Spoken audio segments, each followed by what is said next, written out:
હવે ત્રિનેત્ર તરફ આગળ વધીશું।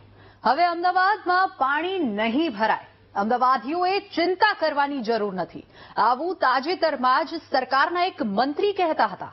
પરંતુ ફરી વરસાદ શરૂ થતા જ મંત્રીજી માત્ર હવામાં વાતો કરતા હોવાની પોલમપોલ ખુલ્લી પડી ગઈ છે। માત્ર 4 ઇંચ વરસાદમાં તો અમદાવાદમાં જળબંબાકાર જેવી પરિસ્થિતિ સર્જાઈ છે અને જનજીવન પ્રભાવિત થયું છે। ત્યારે તંત્રની ફેલ કામગીરીના પ્રતાપે જનતાને કેવી મુશ્કેલીઓ સહન કરવાનો વારો આવ્યો છે, આવો આપને બતાવીએ।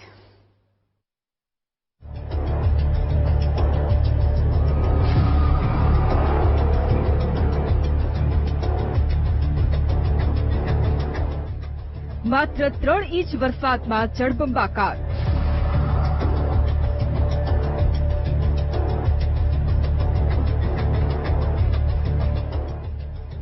નેતાઓ કહેતા હતા હવે નહીં ભરાય પાણી,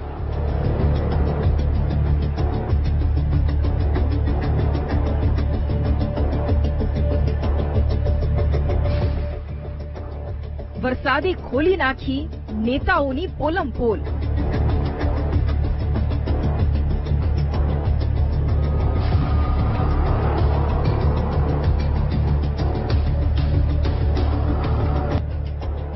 જુઓ આ તો છે ગુજરાતનું સ્માર્ટ સિટી અમદાવાદ, જેના માત્ર 3 ઇંચ વરસાદમાં તો હાલ બેહાલ થઈ ગયા છે। રસ્તા સ્વિમિંગ પુલ બન્યા અને શહેરના લોકો તરફૈયા। જુઓ કાર ચાલકને, બિચારાની કાર માંડ એએમસીના સ્વિમિંગ પુલમાંથી બહાર નીકળી શકી। આ બાઇક ચાલકોને પણ જુઓ, તેમની હિંમતને તો 100 સલામ છે ભાઈ, કારણ કે આ એએમસીના સ્વિમિંગ પુલમાંથી નીકળવાનું તેમણે સાહસ જે કર્યું છે। હકીકતમાં આ સ્વિમિંગ પુલ નથી, પરંતુ અમદાવાદના મણિનગર વિસ્તારના રસ્તાઓ છે। 3 ઇંચ વરસાદમાં રસ્તાઓ પર કમર સુધી પાણી ભરાઈ ગયા, જ્યાં જુઓ ત્યાં પાણી જ પાણી જોવા મળ્યું।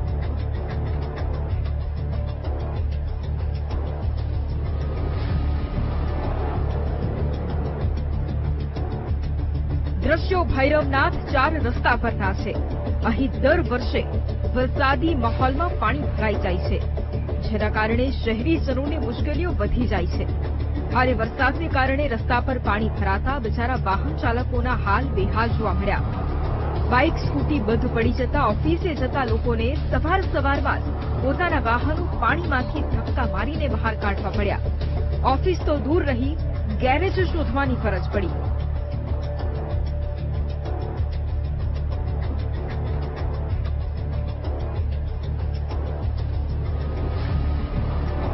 મણિનગરના લોકો માટે તો રસ્તાઓ જાણે સ્વિમિંગ પુલ જ બની ગયા હતા। પાણી ભરાવાના કારણે વાહન વ્યવહાર ઠપ થયો તો લોકો બહાર આ સ્વિમિંગ પુલમાં નહાવાની મજા માણવા માટે ઉમટી પડ્યા। ભૈરવનાથ 4 રસ્તાની આસપાસની સોસાયટીઓમાં પણ પાણી ઢીચણથી ઉપર સુધી ભરાયેલા જોવા મળ્યા। લોકોના ઘરોમાં આ પાણી ફરી વળ્યા, જેથી લોકોને ભારે નુકસાની વેઠવાનો વારો આવ્યો। તંત્રની ખોખલી વાતો વચ્ચે ફરી પાણી ભરાતા લોકોમાં રોષ જોવા મળ્યો। હવે જરા શહેરના ઈસનપુર વિસ્તારની સોસાયટીઓના હાલ જુઓ। વરસાદના પાણી લોકોના ઘરોમાં ઘૂસી ગયા, ડ્રેનેજના પાણી બેક મારતા લોકોના ઘરોમાં પાણી ફરતા જોવા મળ્યા। ઘરવખરી પલળી ગઈ, અહીં પ્રી મોન્સૂન કામગીરી ફેલ ગઈ અને લોકોને વેચવાનો વારો આવ્યો, જેથી લોકોમાં ગુસ્સો જોવા મળ્યો।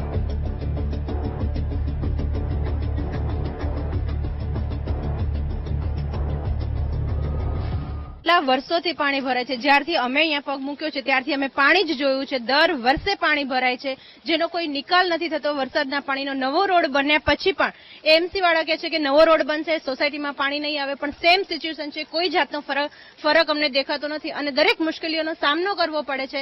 આજે ઘરમાં વરસાદના પાણી ઘૂસી ગયા છે, જેમના કારણે ઘણી જ બધી મુશ્કેલીઓ પડે છે। ઘરની સામાન, ઘરવખરી આજે બધું જ ભીનું થઈ ગયું છે। જે ઉંમરવાળા લોકો છે, ઉંમરવાળા લોકોને પણ ખૂબ જ ઘરમાં તકલીફ પડે છે, ક્યાંય બેસવાની કે ઉઠવાની એમને જગ્યા નથી રહેતી। એટલે અમે આ મુસીબતોથી બહુ જ ત્રાસી ગયા છે। અમે મહેરબાની કરીને કહીએ છીએ કે એએમસી વાળા કંઈ ચૂક કરશે અને અહીંયાથી પાણીનો નિકાલ થાય એવી કંઈક અમને વ્યવસ્થા કરી આપો। 2 થી 3 ઇંચ એટલું ઘરની અંદર આવી ગયું હતું પાણી, અને હવે વરસાદ રોકાયો છે તો પાણી તો નીકળી જશે, પણ ગટર બેક મારે છે અહીંયા, એટલે પાછું પાણી આવી જાય છે। કેટલી વખત કરી, દર વખતે કહે છે થઈ જશે. આ રોડ બન્યો ત્યારે અમને હતો અમારી સોસાયટી નીચે છે તો પણ એમણે કર્યું નહીં કે પાણી ક્યારે નહીં આવે, તો પણ આવે છે 2 વર્ષથી. 2 વર્ષ થયા છે રોડ બન્યા. આ વિકાસ થયો કહેવાય? ના કહેવાય. ક્યાં છે એ જ નથી ખબર વિકાસ. હવે જરા શહેરના દાણી લીમડા વિસ્તારની હાલત જુઓ. આ કોઈ 5-7 ઇંચ વરસાદના પ્રતાપે નથી, માત્ર 3 ઇંચ વરસાદમાં આવી હાલત થઈ છે. રસ્તાઓ જાણે ગાયબ જ થઈ ગયા છે. જ્યાં જુઓ ત્યાં પાણી જ પાણી જોવા મળી રહ્યું છે અને તે રસ્તા પર ભરાયેલા પાણીમાં લોકોનો સંઘર્ષ જોવા મળી રહ્યો છે. એએમસીની બસોના પૈડા પણ રસ્તા પર થંભી ગયા. તો બિચારા બાઇક ચાલકો અને કાર ચાલકોની પરિસ્થિતિ તમે સમજી જ શકો છો.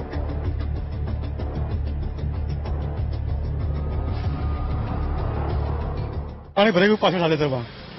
હા, સારું છે. આમ તો પાણી ભરાય એટલે થોડું તકલીફ પડે છે, પણ વરસાદ પડે સારું છે. સારું છે. પાણી ભરાય યોગ્ય નથી. આપણે સરકારને પૈસા આપીએ છીએ ટેક્સના, સરકાર લક્ઝરીમાં જીવે છે અને આપણે લોકો સ્ટ્રગલમાં જીવીએ છીએ. ટેક્સના પૈસા આપ્યા પછી પણ સરકારે પહેલા કીધું હતું પ્રી મોન્સૂન પહેલા ઓલ ઇઝ વેલ. હવે પ્રી મોન્સૂન પછી જોઈ લો, ઓલ ઇઝ નોટ વેલ. એમનું બધું વેલ છે. હા, સારી જમીન પર સારી પણ નહીં, બધા જમીન જેટલું બધું જમીન મોદી સાહેબ બધા જોયું અહીંયા. તંત્ર નહીં કે તમારી લક્ઝરીમાંથી બહાર આવો. અહીંયા દર વખત આવું હોય છે. મજા તો આવે છે પણ તકલીફ બી પડે છે ને. આ બધું પાણીમાં ભરે, પાણી બંધ થઈ જાય ને આ પાણીમાં ગાડી બંધ થઈ જાય ને એની તકલીફો પડે છે ને. તંત્રને કહેવાનો મતલબ આનો નિકાલ લાવવો જોઈએ. આ આંધ્રો વિકાસ છે. અરે આંધ્રો વિકાસ છે આ. હવે આ નજારો પણ જુઓ. આ રિંગ રોડ પરનો નજારો છે જ્યાં હાલ બ્રિજની કામગીરી ચાલી રહી છે. તેવામાં વરસાદને કારણે રિંગ રોડ પર પાણી ભરાઈ જતા 5 કિલોમીટર સુધી ટ્રાફિક જામ થયો. રિંગ રોડની આસપાસ પાણી ભરાઈ જતા લોકોના વાહનો પણ બંધ પડી ગયા. આમ અમદાવાદ મહાનગરપાલિકાનું તંત્ર સદંતર પ્રી મોન્સૂનની કામગીરીમાં નિષ્ફળ ગયું છે, જેની પોલ વરસાદે ખોલી નાખી છે. કેમેરામેન દશરથ ઠાકુર સાથે પાર્થ જાની, વીટીવી ન્યૂઝ, અમદાવાદ.